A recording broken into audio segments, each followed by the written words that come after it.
Hello, everyone. Uh, Thanks so much for joining us here today. My name is Bill Mendoza, and I am a graduate research assistant under the Indigenous Perspectives in School Librarianship. And so good to have folks join us. We have a few people on, and I know others will be joining as we kind of get along into the conversation here. And I'll be communicating with folks via chat. Uh, we do encourage questions. Our speaker today is Erin LaFramboise, and I will give a more thorough introduction of her. But she has encouraged questions. If you have a burning question here to start, and throughout the presentation, to go ahead and put that into the chat window, and I'll facilitate those questions for her. Um, we will also be doing a Q&A period at the top of the hour or at the bottom of the hour there. Which direction is that? Yeah, the top of the hour. And so you'll have that opportunity to engage with in Q&A with Mr. LaFramboise. And just want to remind everybody that, being able to uh, you know, view these sessions on our MSU Library Media YouTube. You can view these after the fact as well. Our previous session wasn't able to be put up there. There was a permission setting that we were able to address that issue, so that is now up there. And as you folks are joining, if you could please just chime in and put your location where you're joining us from. That will be helpful for our speaker to be able to know who's in the room, and also kind of serves as our uh, de facto attendance. So if you can please announce yourself and kind of joining the conversation.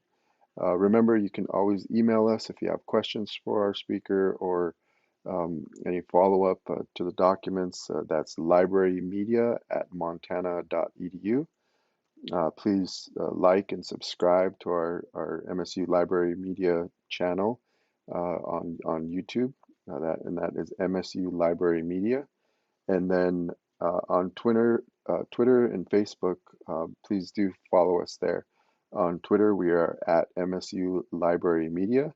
And then on Facebook, we are MSU Library Media Certificate. So I will post those links to our social media and YouTube in the chat. But without further ado, just so grateful to have with us today not only one of our esteemed board members for the IPSL project here at MSU, but also just a phenomenal community leader and colleague, uh, Erin LaFramboise, and she is the Director of Library Services at Medicine Spring Library in Blackfeet Community College. And so today she's going to be talking to us specifically about the networking and outreach within her community, and just some of the things that she's been able to experience and see from her vantage point working in the field, and certainly being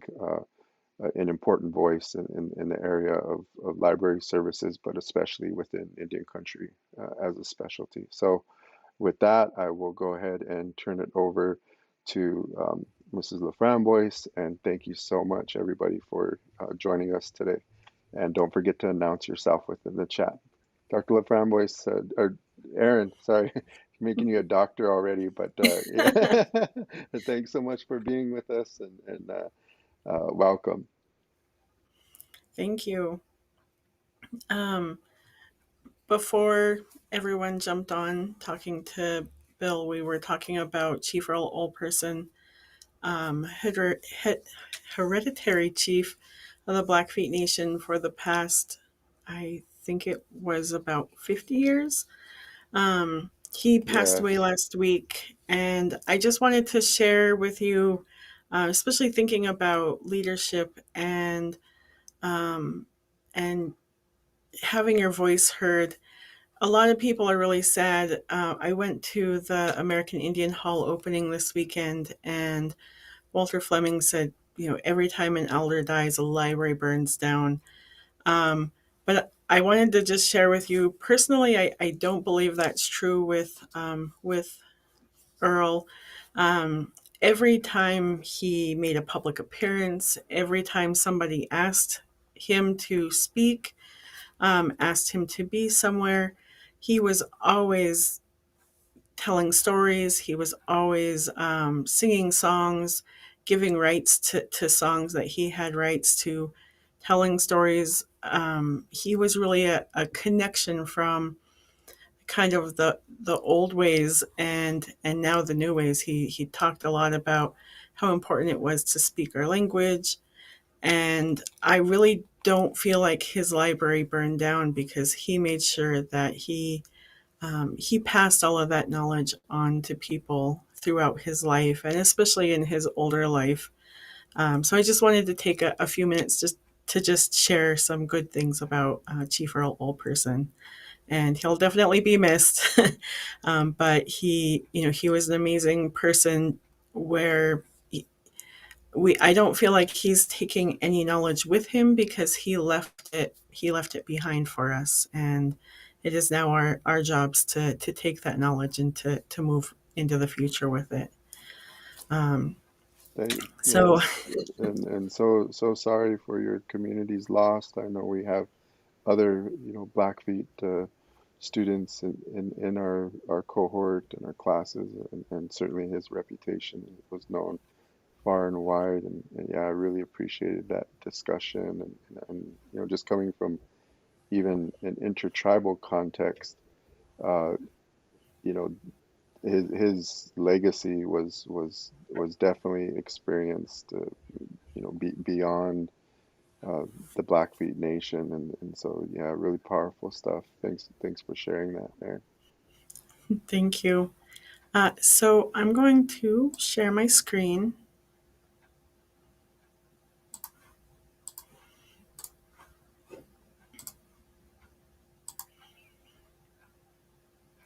and I'm sharing from my experience and a lot of what I've learned in the past. I think I've been really involved in libraries, I would say, in the last 7 years. Um, and but I've been here at Medicine Spring Library for 11. I've been the director for 5. And along the way, I received my bachelor's degree and my master's degree both online so that I could fill this position that I'm in today.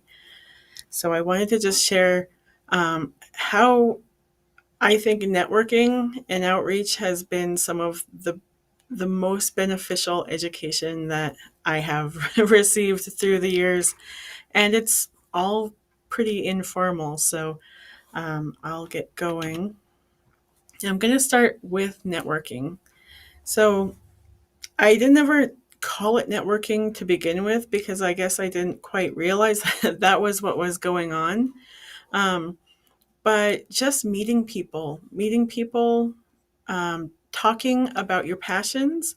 So if you have a passion for school librarianship, or if you have a passion about um, it, knowledge and how children or how people share knowledge between one another.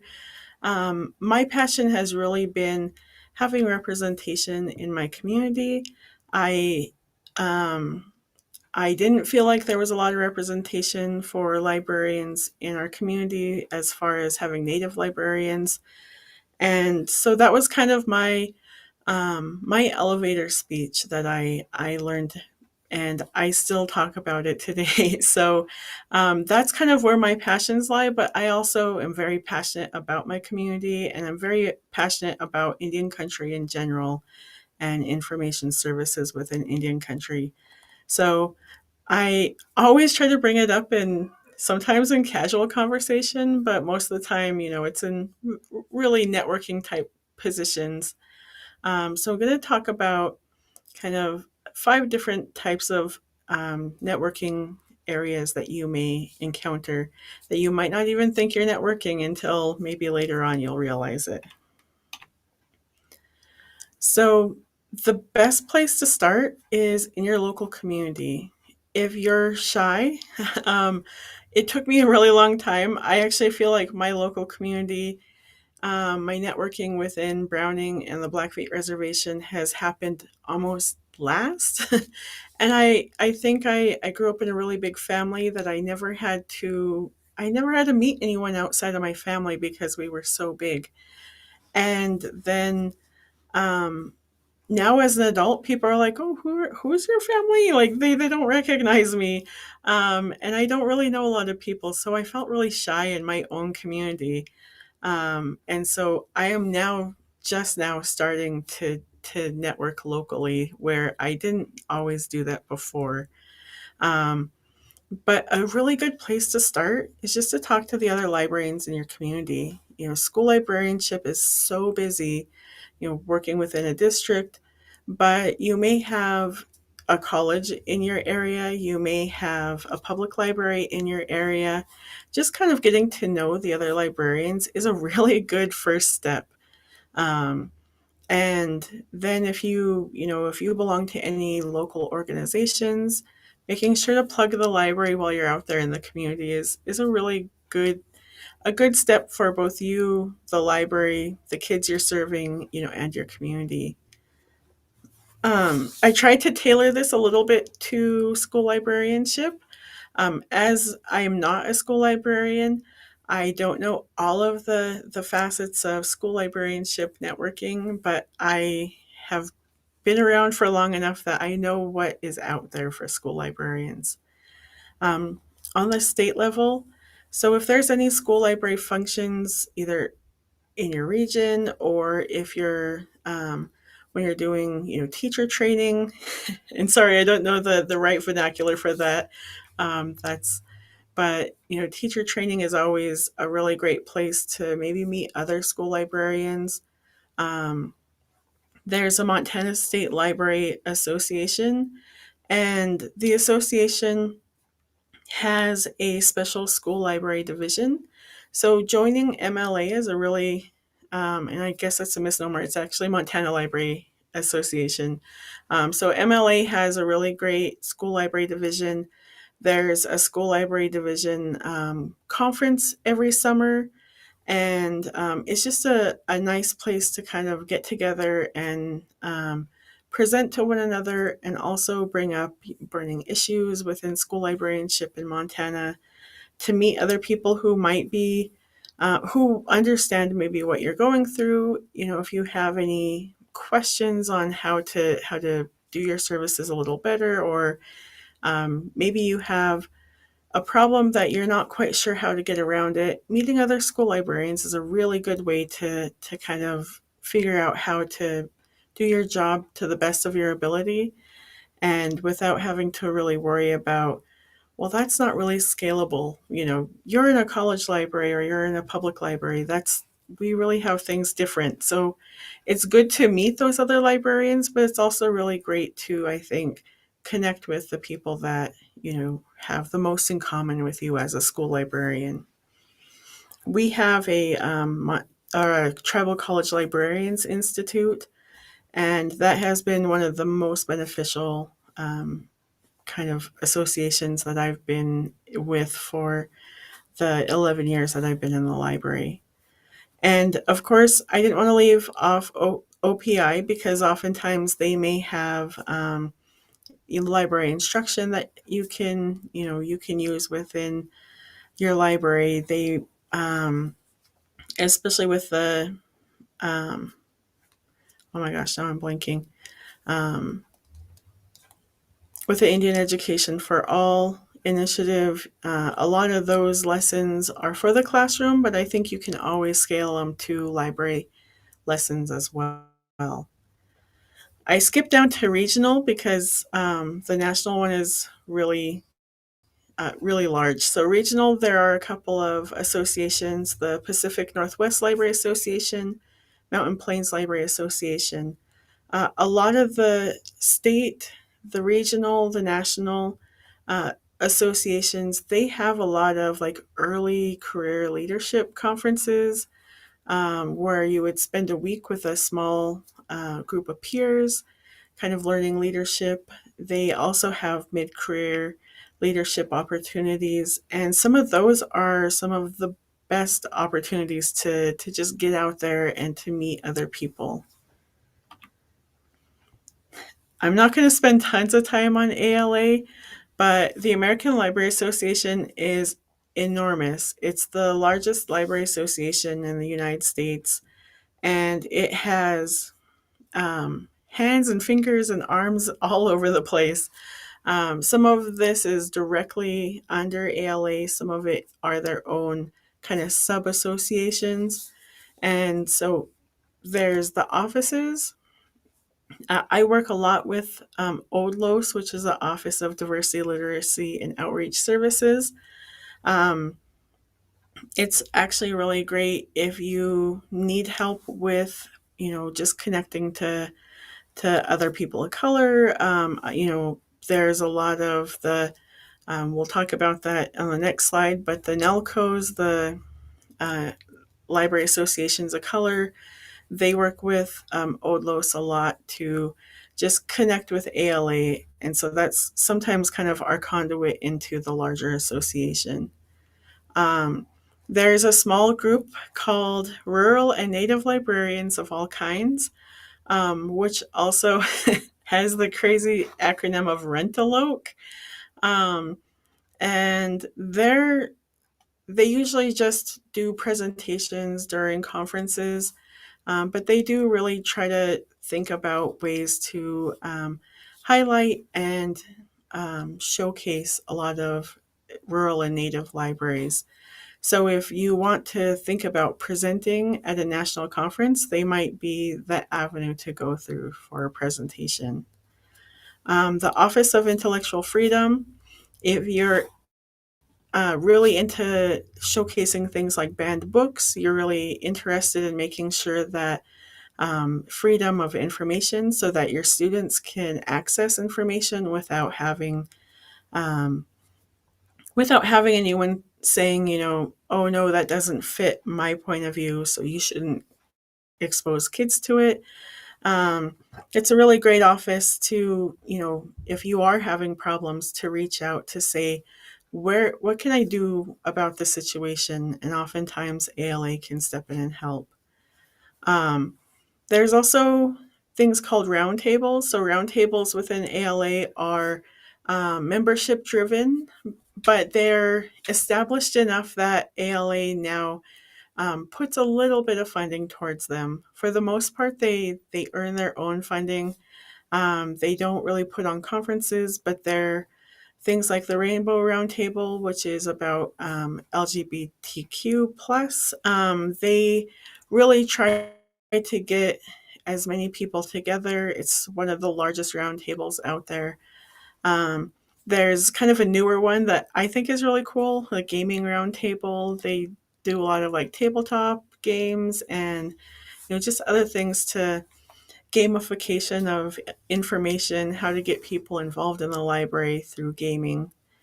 Then there's kind of the sub associations. So there is an association of school librarians, library services to children, and then young adult library services. These are all good to just know. Most of these things cost money. ALA is not cheap, and joining a roundtable and joining sub associations isn't cheap either. I only belong to ALA because I just don't feel like I have the funding to join all the sub associations that really kind of fit with my job. So I just know about what they're doing. I'm not really involved in any of the sub associations, but I have applied for different funding through them, which we'll talk about later. So, National Associations of Librarians of Color, or NALCOs, we used to be called affiliates of ALA. Um, oh, I can't remember the exact, but it wasn't really a good term. So we kind of rebranded ourselves as NALCOs. I say we because currently I'm the president of the American Indian Library Association, or AILA. APALA is the Asian and Pacific Island. BICALA is a Black Caucus CALA is the Chinese American Library Association, and Reforma is the Hispanic Library Association. We do a lot of work together. We put on a conference every 3 to 4 years called JCLC, which is a let's see, Joint Caucus of Librarians of Color, and this is a picture from the first JCLC I attended, but the third JCLC. Um, and these two lovely ladies are people that I was in a ALA Emerging Leaders program in 2014, and these are some of my emerging leader classmates. So that's a lot of just joining, joining different associations just gets you out there and gets you into the mix sometimes. But what about what can you actually do once you join? That's always a thing people ask in ALA is, okay, I'm a member of ALA, but what do we do now? So some of it is going to be initiated by you. Some of it might be opportunities that come at you at the right time. And some of it might just be serendipitous where someone will just ask you if you're willing to help. And I say with minimal effort and money because I've been able to go a lot of places on other people's dime. I've been to probably 10 new states that I had never planned on going to in my life. I potentially will be going to a few more. And I had the opportunity at one point to go internationally, but my car broke down and I needed a new car. So I took the new car rather than the trip. So um, always apply for awards. I say always, but my last slide, I have a thing that says you can say no and you have to know your own capacity. So I'm really good at saying yes to everything. It also means I'm really busy all the time. Um, Sometimes I'm so busy I don't even remember that I'm supposed to be doing things, and so um, it leads to a slightly hectic life, but it's a life I really enjoy. And I know school librarianship is a lot busier because you have a very set schedule. Having your classes, being in the library, leaving at a specific time.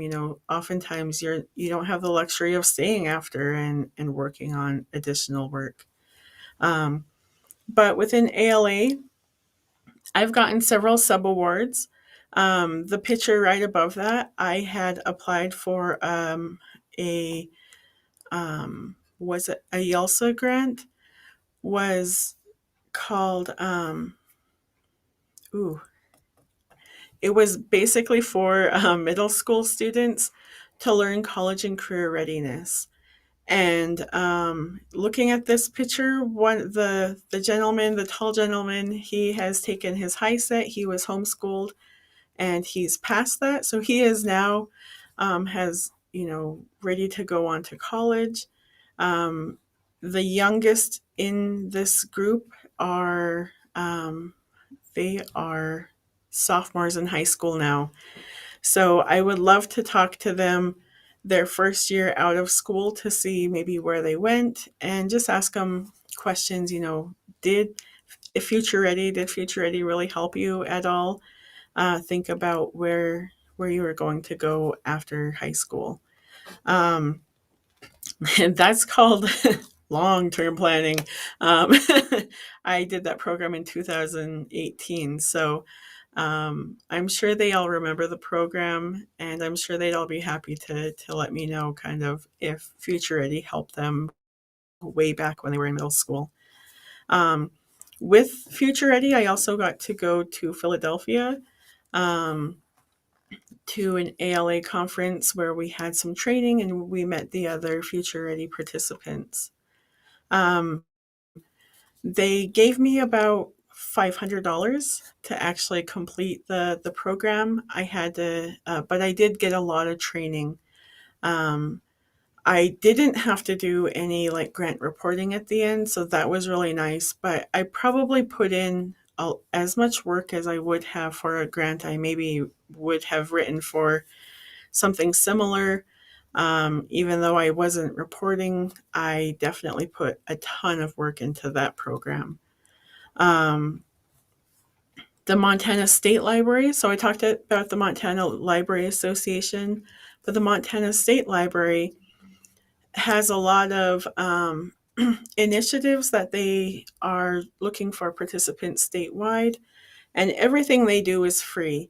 They get funding from the Library Services and Technology Act, um, or LSTA, so you may hear that acronym out there in the future.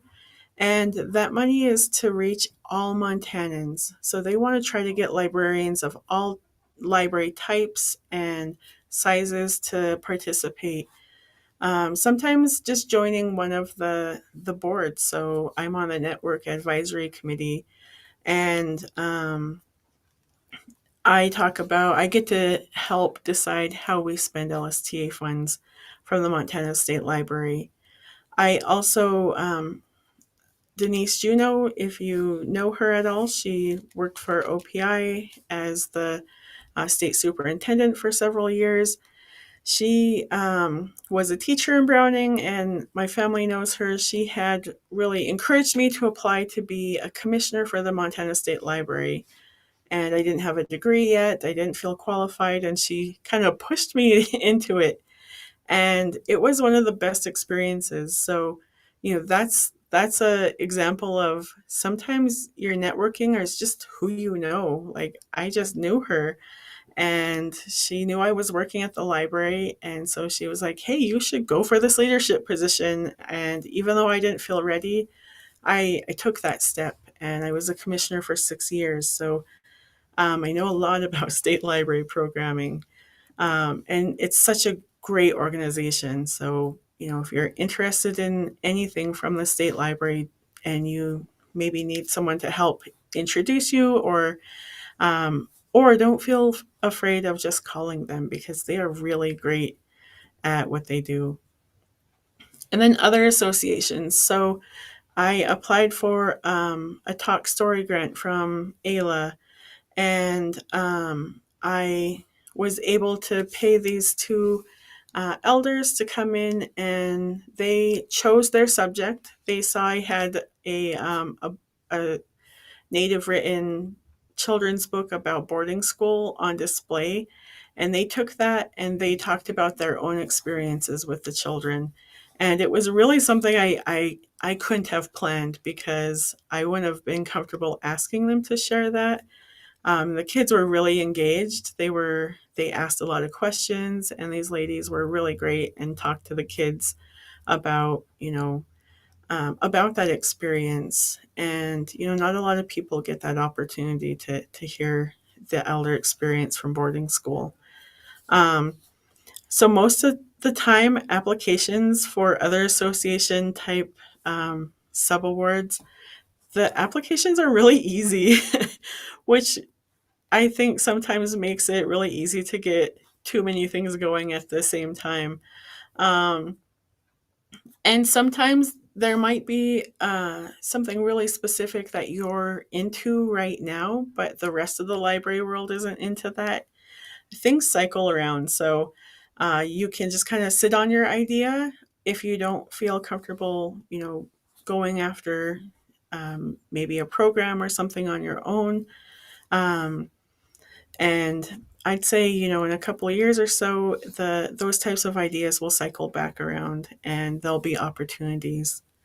The picture in the middle is the Girl Scouts of Montana and Wyoming wanted to have some Lego robotics for girls on reservations. And that was actually another kind of, I knew this girl in high school, and she messaged me from Facebook and said, "Hey, would you be interested in coaching a Lego robotics for girls team?" And so I went for it. And that's been some of the best experience that I've had as a librarian. And it really has nothing to do with the library specifically. But these girls bring so much life into the library. And it's been really sad the last couple of years not having the team. So I look forward post COVID to picking back up with the library team. I do tons of presentations. So my name is out there in the library world. I'm always shocked at how many people know who I am. Um, I've been given opportunities really based on presenting and people being in the audience. I didn't know them. I wasn't introduced to them afterwards. I was on the past president of ALA's advisory committee, President Julius Jefferson Jr., and he just came to my presentation at JCLC, was in the audience, left, didn't introduce himself, and one day I get an email saying, would you want to be on his president's advisory committee for ALA? And I was shocked because I thought, I don't even know this guy. So I asked around because I wanted to make sure it was someone who I felt comfortable, being on their advisory board, and it was a great experience. So what do you present? That's often, people don't feel like they have anything to give to the library community. But sometimes things you already know um, are the things that people really enjoy. So I gave a presentation at our Tribal College Librarians Institute about creating presentations. So I'm using Canva. That was really back in the day before Canva was very popular. And I always feel like a shill for Canva, but it's a really great product. And it makes me look really good at product design. So um, I learned about it, I started using it, and then just wanted other people to know about it. Sometimes the things that you've learned, I've presented about the future ready for people.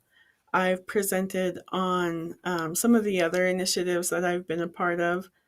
And sometimes maybe you're just trying something different in your library and you're proud of it. You should be proud of all the work that you do, and you want other people to maybe hear about it. That's a great way to present. Just have fun with it. Presentations for me are rarely scary because I always make sure it's something that I enjoy talking about. um, though I have to admit I'm a little nervous because I feel like all I'm doing is talking about myself. But I guess that's okay because I've got a lot of experience. So present as That's absolutely true, Aaron. Yeah, just keep contextualizing it in your experience. Yeah, all useful stuff. Thank you. all right. Um, presenting as a group takes a lot of that kind of scariness out of it.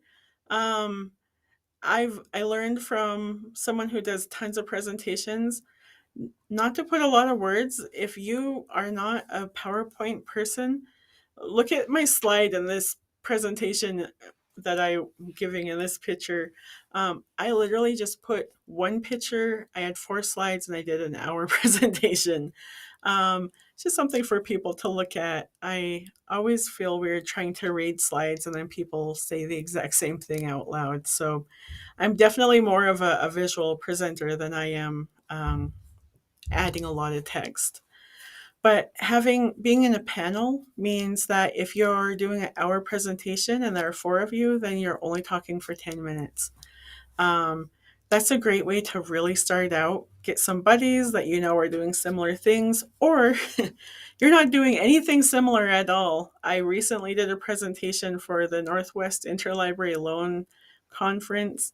Um, I talked for 5 minutes about little free libraries I just put up in my community, and the other 3 presenters they had just wildly different presentations, but they were all very interesting, and they were like 5 minutes each.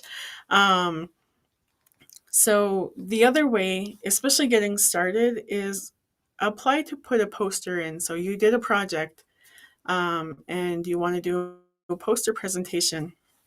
That's the first presentation I've actually ever done, and I didn't know what to expect.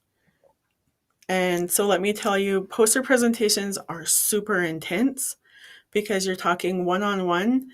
You'll maybe talk for 5 minutes to somebody, and then somebody walks up behind them, and you tell them the exact same thing you just said. Someone walks up behind them, and you do that for an hour, and it's over. Um, that's where some of, I think, the best networking happens, because you get to talk to that person individually. They ask you questions, and it really actually helps you learn your material better. So I'm sure you know what you were doing when you created your poster, but you leave knowing even more, if that makes any sense. Um, so poster presentations really count as presenting. Um, so what are some of the other ways to get your name out there? Excuse me.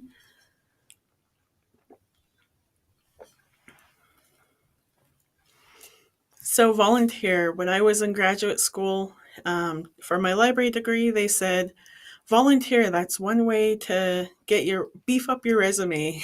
And um, so one thing I wish somebody would have told me, and I think that probably came from instructors who haven't volunteered in a while, was that volunteering can sometimes be long term. And when you're a student, you may have extra capacity to volunteer. And then you start a new job, and suddenly you're like, I feel really bad because I no longer have that capacity. Um, so learn about the volunteer opportunities out there. Um, you know, volunteer wisely if that's a thing.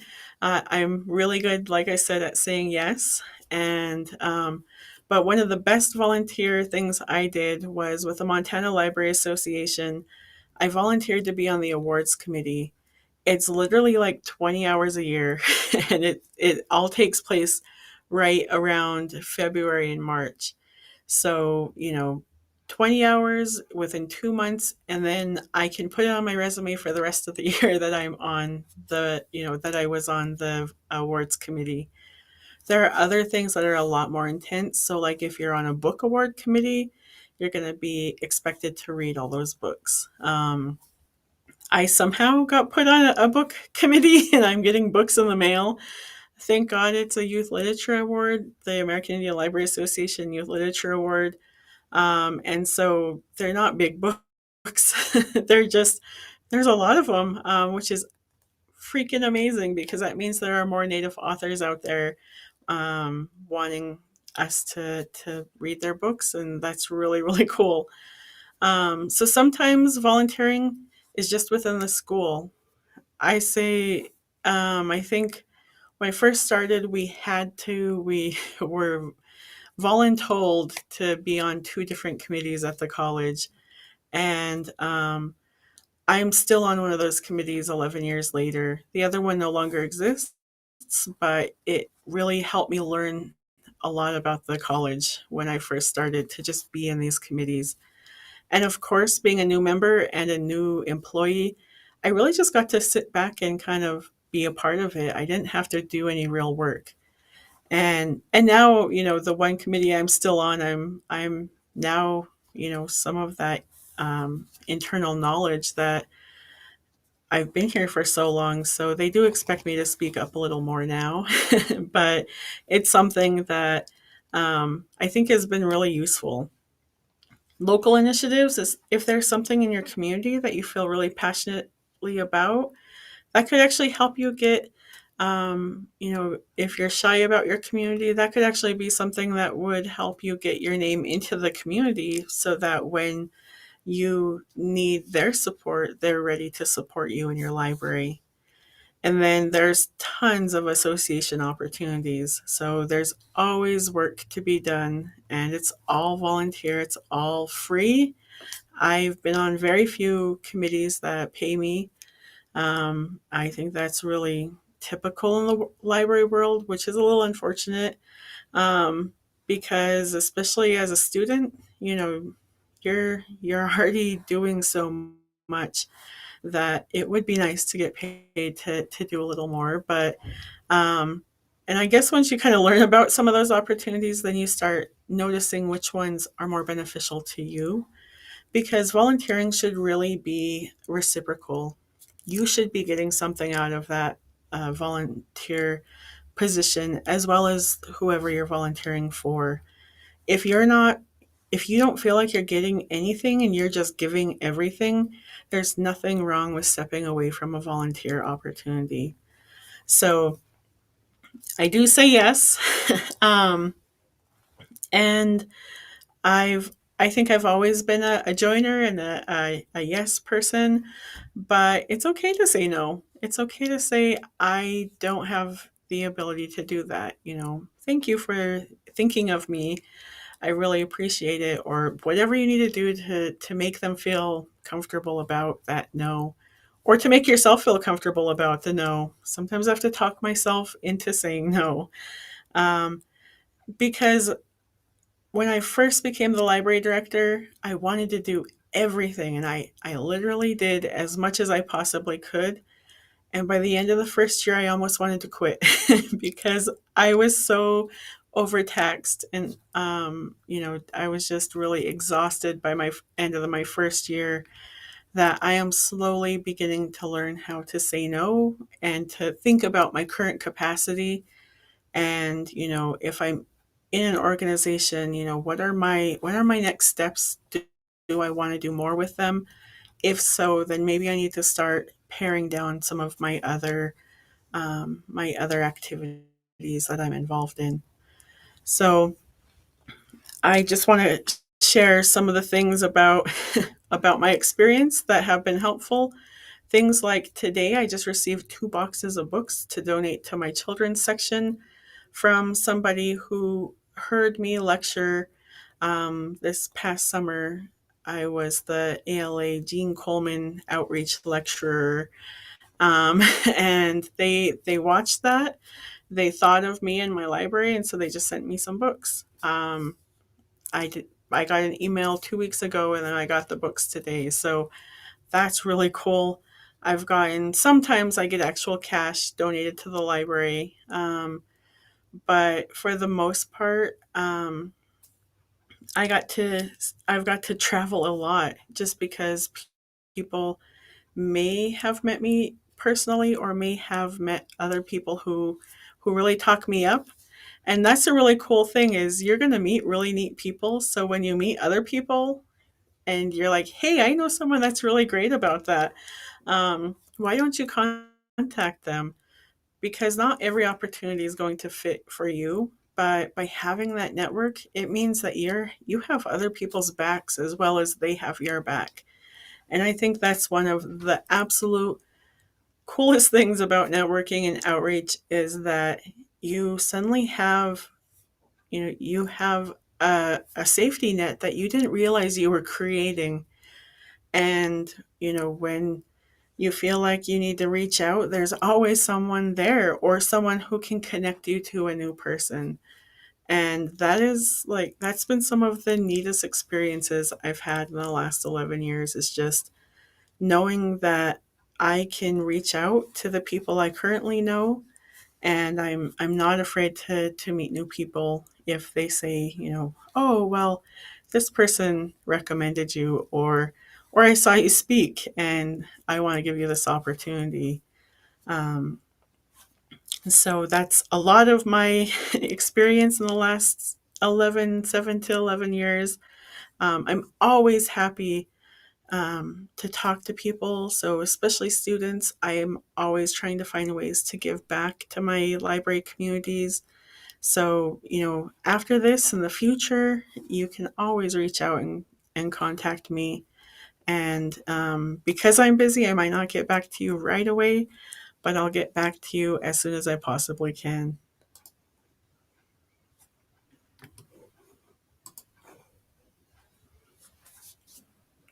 Great, thank you, Ms. LaFramboise, and I really appreciate that. We're going to give our folks that are on here some time to get their questions up in the chat. But I wanted to kind of kick things off here. Thinking about networking and a lot of these professional organizations that you've been able to really utilize and kind of create community through. How about when you're dealing with, kind of community level engagement and, uh, especially with underserved and underrepresented populations. You're there in Blackfeet country, and so sometimes those communities are very reserved and very seemingly inaccessible to someone who might not engage with those communities. But how have you gone about that and within your own community? And how what might you advise for non-community members, whether they're non-indigenous or other tribes or whatever? Yeah. I definitely think knowing what you're passionate about. I really do think that it starts with your passion. So if you're nervous about trying something new, but you're excited about it, don't feel afraid to be excited. And like I said in the beginning, I'm from my community, but I didn't feel like I knew a lot of people in my own community. Um, I started internally, I got really excited. I got the other people in the library excited, the patrons. Then I moved out to the college. I started getting, people who worked at the college excited about what I'm doing. Um, oh, this is this is something nobody would have ever told me. Nominate yourself for things. Seriously, if you think you're doing a good job or you're really proud of your library, nominate yourself for awards. Um, it felt so weird the first time I did that, but the first award we ever won, it was like we totally deserve this. Um, and then you that ends up in your local paper, and so your community members start noticing, hey, wow, this library is doing really cool things. um, and so I really just started internally because I wasn't confident enough to go right out into my community, but now I'm realizing I'm starting to learn what I need from my community. I've also done community needs assessments where we would go for a week and stand in different places in the public and gather community surveys. So I kind of have a good idea of what our community needs from us, or at least their attitudes about the library, because sometimes, community perception is not the reality. But how do you switch that so that the reality becomes their perception? Um, and part of that's just knowing where they stand. It does take a lot of extra work, and working within a school district, it might be a little harder to get right out there into the community. But you have students to get excited, so start with the kids. If they're excited about the library, then branch out to the teachers, branch out to the parents, and then that gets you really embedded into the community really quickly. So yeah, I really do think that being a part of being really passionate about what you're doing will really kind of resonate and radiate out into the community, especially if you're a little scared to get out there. Most definitely, really appreciate that. We got Jen chiming in on a few different points. One, she said it's such great advice, and thinking about networking in kind of a different way. But she also asked this question here that's up on the screen. If you could choose one, which one would you recommend in terms of that decision between uh, ALA and those round table? I think the divisions and round tables. Yeah. Yeah. Let me see if I can really round tables. I think it'd be really good to just see what they are. So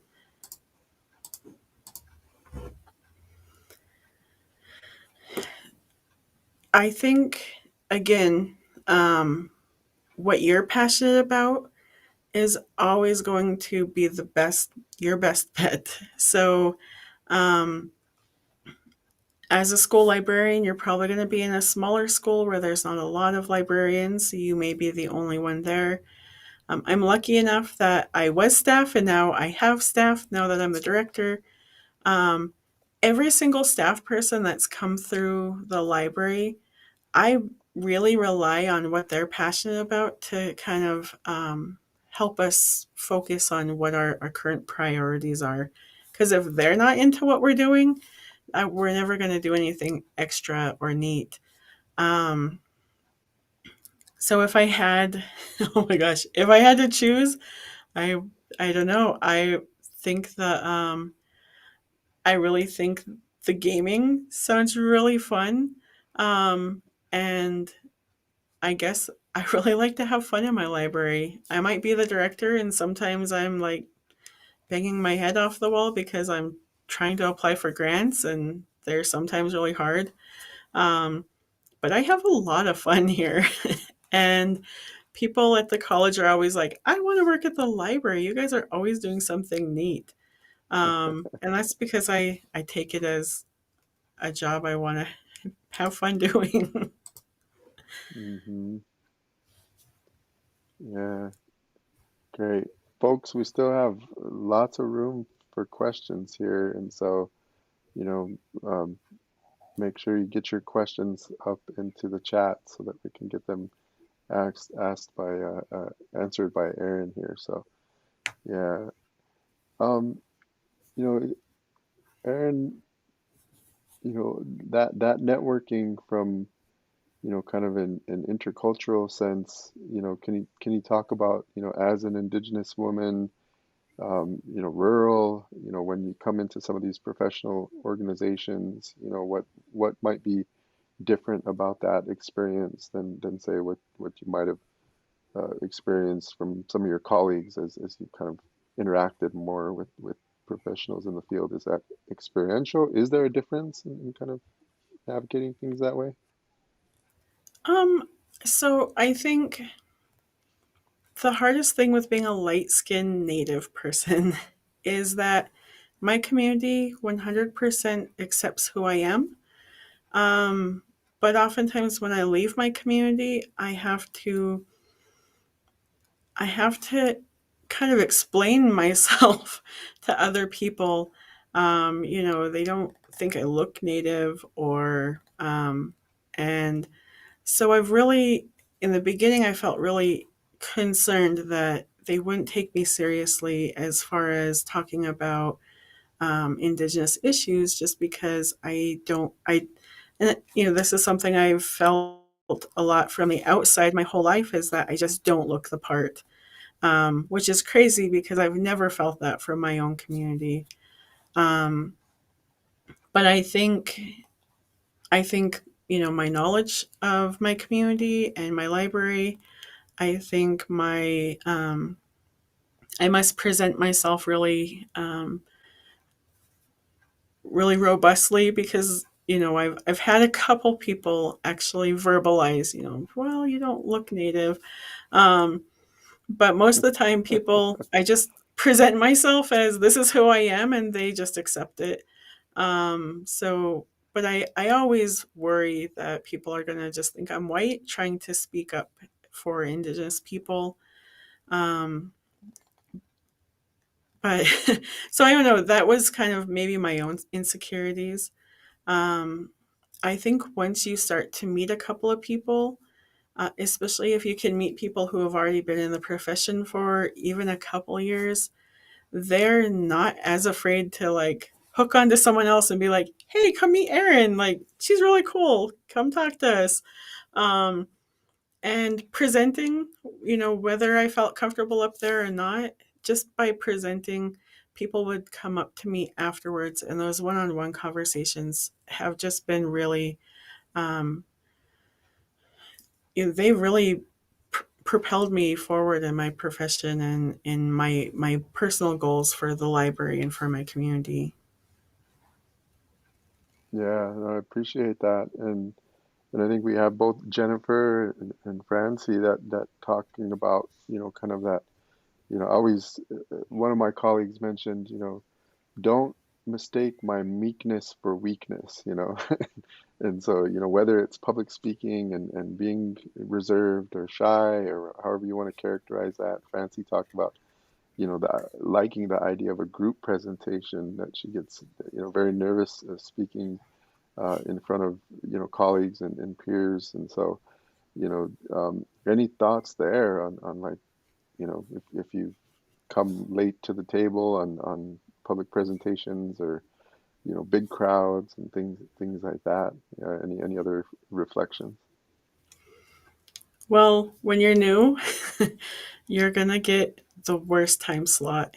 Um, I almost in my presentation, I almost put my first group presentation, and I really tried to like make it look fancy because we were there with three people. There were five of us in the panel.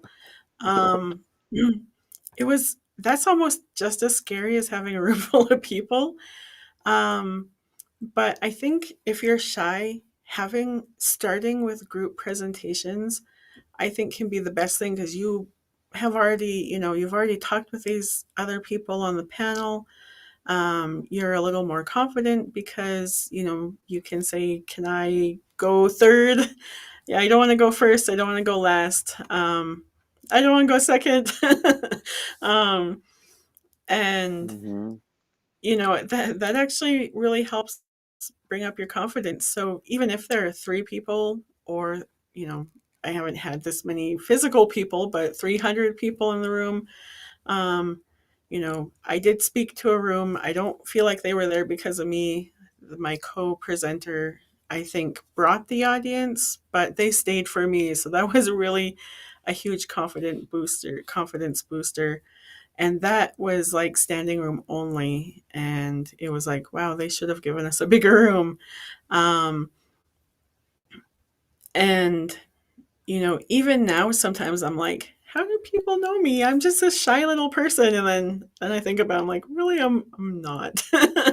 I feel like maybe I'm shy, but once I start talking, because I know and I love what I talk about, um, I think people really pick up on that, and they respond, really well to the things I'm passionate about. All right. No, that's definitely true. Speaking from, your place of comfort and passion, is always key there. Your lived experiences. And, um, yeah. Well. Thank you so much, Aaron, and thank you everybody for joining us here today and for joining these sessions and just really appreciate all of our speakers, folks. They donate their time for this effort to try to share both what their experience and wisdom and so we just couldn't be more grateful from the IPSL project and MSU, being able to have this valuable time with them at 6 o'clock Montana time. And so just really grateful. And again, condolences to your community, Aaron, and all the folks that hail from that community with the, dealing with the loss. And if you have questions for Erin, her contact information is in the chat. She's also going to be sending out a one pager, and we'll get that circulated around to folks. But she can be reached there at the Blackfeet Community College, and her email is ALA Fromboise FROMBOISE @bfcc.edu, and that's in the chat. But thank you again, Aaron. I'll let you close us out by saying goodbye to the folks. All right. Well, thank you. I'm always honored to speak. And I really appreciate being able to talk with you guys tonight. So have a great night, and I'm sure I will visit with you sometime down the road. Thank you, everybody.